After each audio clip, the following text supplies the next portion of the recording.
नमस्कार बच्चों, आज हम पढ़ेंगे भारत की खोज पुस्तक का सेकंड अध्याय तलाश। उसका सेकंड पार्ट है तलाश का, भारत की शक्ति और सीमा। पहले हमने उनका पढ़ लिया, वो पूरा उसके क्वेश्चन आंसर कर लिए। अब सेकंड भाग हमारा है भारत की शक्ति और सीमा। भारत की शक्ति का नेहरू जी इसलिए जिक्र कर रहे हैं, वो ये कहते हैं कि भारत की जो अतीत में शक्ति थी, सीमा थी, उन सब में ऐसे धीरे धीरे क्या परिवर्तन आया जिनसे कि भारत का पतन होता गया। भारत का पतन होता गया, उसके कुछ कारण भी थे। ठीक है, तो इसके लिए हम सबसे पहले पढ़ेंगे भारत की शक्ति के स्रोतों और उनके पतन के नाश के कारणों को खोज लंबी एक उलझी हुई है। भारत की जो शक्ति और सीमा, उसका पतन यानी जो अच्छा मजबूत भारत था, उसके पतन के क्या कारण रहे थे, उसकी खोजें लंबी और उलझी हुई क्यों है, इन सब का कारण हमें उसके पतन के हाल के कारण ही पर्याप्त रूप से स्पष्ट है। स्पष्ट कैसे है? ये ऐसे हो गया भारत का पतन कि उसके कई कारण स्पष्ट इसलिए हो गए कि फर्स्ट हो गया जैसे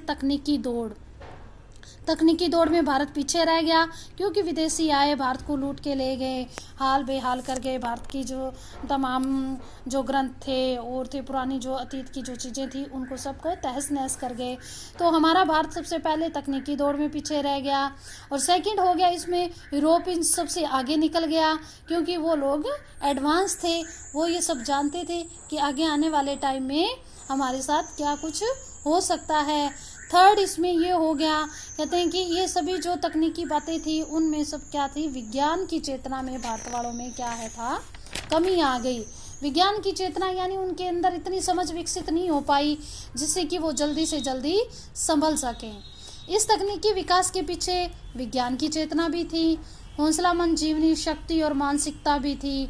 लोग क्या थे कि पक्ष में जो लोग थे, यूरोपीय लोग थे, जो यूरोपीय देश थे, वो अपने आप उन देशों में विश्वास पैदा हो गया कि हम अपना हौसला बुलंद करके अपना काम कर सकते हैं। पक्ष में यूरोपीय देशों का विकास हो गया और नई तकनीकों ने पश्चिमी यूरोपीय देशों को सैनिक बल दिया और उन्हें उनके लिए अपना विस्तार करके पूर्व पर भी अधिकार करना आसान हो गया, क्योंकि इनके पास सभी कुछ था। वैज्ञानिक चेतना भी थी, हौसलामंद जीवनी भी थी, मानसिकता भी थी, ये सारी चीज़ें थी इन पश्चिमी यूरोपीय देशों में। लेकिन भारत उन चीज़ों से सबसे कटने लग गया था, क्योंकि भारत पर कई विदेशी लोगों ने आक्रमण कर दिया था, भारत की चीज़ों को तहस नहस कर दिया था। यह केवल भारत का ही नहीं, लगभग सारे एशिया की कहानी है, यानी एशिया के देश पिछड़ गए थे। ऐसा क्यों हुआ, इसकी गुत्थी को सुलझाना ज़्यादा मुश्किल नहीं है। क्यों नहीं है? क्योंकि हम पुराने भारत के बारे में जानते हैं। क्या कारण रहा होगा? भारत की बहुत मजबूती थी। भारत में मजबूती कैसी थी? लोगों में मानसिक सजगता थी, समृद्ध कला थी, यानी कार्य करने की एक अच्छी कला थी। मानसिक सजगता के बारे में पढ़ेंगे। और तकनीकी कौशल की कमी नहीं थी, किंतु बाद की सदियों में उत्तरोत्तर गिरावट होने का आभास होने लगा। जीवन की लालसा और उद्यम में कमी आ गई। फर्स्ट नंबर हम इसको दे सकते हैं मानसिक सजगता का। भारत में मजबूती थी, इसी कारण थी। उद्योग में कमी आ गई थी। फर्स्ट इसका कारण रहा मानसिक सजगता। दूसरा था उद्यम में कमी यानी जो हार्ड वर्किंग थी वो बहुत कम हो गई थी लोगों के अंदर, और पहले हमारी बहुत ज़्यादा थी। क्षीण होती गई, कम होती गई। रचनात्मक प्रवृत्ति की जगह अनुकरण की प्रवृत्ति ने ले ली, यानी जो रचनात्मक जो क्रिएटिविटी थी वो खत्म हो गई, उसकी जगह किसने ले ली? अनुकरण यानी पीछे पीछे भारी विचारों को अपनाने लगे, भारी कला को अपनाने लगे लोग। जहाँ कामयाबी के साथ विद्रोही विचार पद्धति ने प्रकृति और ब्रह्मांड के रहस्यों को भेदने का प्रयास किया, वहाँ शब्द डंबर से भी लेस भाष्यकार उसी जगह लेता हुआ दिखाई देने लगा। यानी जो हमारी पहले की जो क्रिएटिविटी थी वो सब खत्म हो चुकी थी। हमने पश्चिमी देशों की चीज़ों को अपनाना स्टार्ट कर दिया था। वहीं शब्द भंडार से लैस, यानी जो भी हमारे शब्दाडंबर, जो भी हमारे पास चीज़ें थी वो सब हमने लैस कर दी, खत्म कर दी। ठीक है, भव्य कला और मूर्ति निर्माण का स्थान जटिल पिचकारी वाली सावधानी से की गई नक्काशी लेने लगी। यानी जो भी हमारी जो मूर्ति कला के अंदर, भव्य कला के अंदर जो हमने हमारी कला थी वो सब सावधानी से नक्काशी लेने लगी, यानी जो चीज़ें थी वो जो फॉरेनर थे वो सारे ले गए।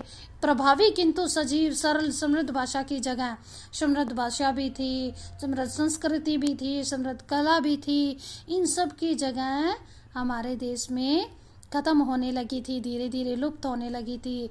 अत्यंत अलंकृत, एकदम बढ़िया अलंकृत तरीके से सजा हुआ जटिल साहित्य शैली ने ले ली। साहसी कार्यों की लालसा छलकती हुई जिंदगी, जिसके कारण सुदूर देशों दूर देशों में भारतीय संस्कृति का प्रसार संभव हो सका, क्षीण हो चली, खत्म हो चली। उसके स्थान पर महासागरों को पार कर रोक लगाने वाले शकीन रूढ़तावादी, ऐसे रूढ़िवादी अंधविश्वास ने जन्म ले लिया था भारत के अंदर। वो सारी चीज़ें खत्म हो चुकी है, फिर एक नई चीज़ ने एक जन्म ले लिया। कौन सी थी वो? संकीर्ण रूढ़िवादी था, जिसमें कि अंधविश्वास का ज़्यादा वो रहता है। जांच पड़ताल की विवेकपूर्ण चेतना लुप्त होती गई। अतीत की अंधी मूर्ति पूजा ने उसकी जगह ले ली। अतीत के विकट भार ने उसे कुचल कर रख दिया, खत्म कर दिया। वह एक तरह की मूर्छा की तरह ग्रसित होगी। मानसिक जड़ता और शारीरिक थकावट, इसी हालत में भारत का आहाश होने लगा, यानी हराश होने लगा, यानी खत्म होने लगा। वह गतिहीन और जड़ हो गया, जबकि विश्व के दूसरे हिस्से प्रगति के पथ पर बढ़ते गए। किंतु यह स्थिति का पूरा और पूर्णतः सही सर्वेक्षण नहीं है। यदि केवल जड़ता और गतिहीनता का एक रस लंबा दौर रहा होता तो उसका नाता अतीत से पूरी तरह टूट जाता। एक युग का अंत और उसके दवांशों पर किसी नई चीज का निर्माण हो जाता, यानी जो अतीत में बीत गया था उसकी जगह नई चीज का निर्माण हो जाता। इसी तरह का क्रम भंग नहीं हुआ, जो कंटिन्यू चल रहा था वो भंग नहीं हुआ और भारत की निर्णयता बनी रही। इसके अलावा समय समय पर पुनर्जागरण के दौर आते रहे, नए को समझाने और उसे अनुकरण बनाकर कम से कम पुराने के अंश के साथ जिसको रक्षा करने के लायक समझा गया उसका सामंजस्य करने का प्रयास साफ साफ दिखाई पड़ता है। अक्सर पुराने का लेवल केवल बाहरी ढांचा प्रतीक के रूप में बचा रहा, उसकी अंतर वस्तु बदल गई। भारत पहले ऊपर ऊपर से तो बचा रहा, लेकिन अंदर का जो नींव थी, वो मजबूती थी, वो टूट गई। ऐसी लालसा जो लोगों को उस लक्ष्य की ओर खींचती है जो पूरी तरह सिद्ध नहीं किया जा सकता। साथ ही प्राचीन और नवीन के बीच सामंजस्य स्थापित, यानी इनकी जो सहमति थी वो स्थापित करने के लिए इच्छा बराबर बनी रहती है। इसी लालसा ने उन्हें गति और पुराने को बनाए रखने के साथ साथ नवीन विचारों को आत्मसात करने का सामर्थ्य भी दे दिया था। पुरानी हमारी लालसा खत्म हो गई थी, लेकिन हमने नए नए विचारों को अपने आत्मा में सम्मान दिया, आत्मसात किया, उसे समर्थ उसे स्वीकारा है। धन्यवाद आपका।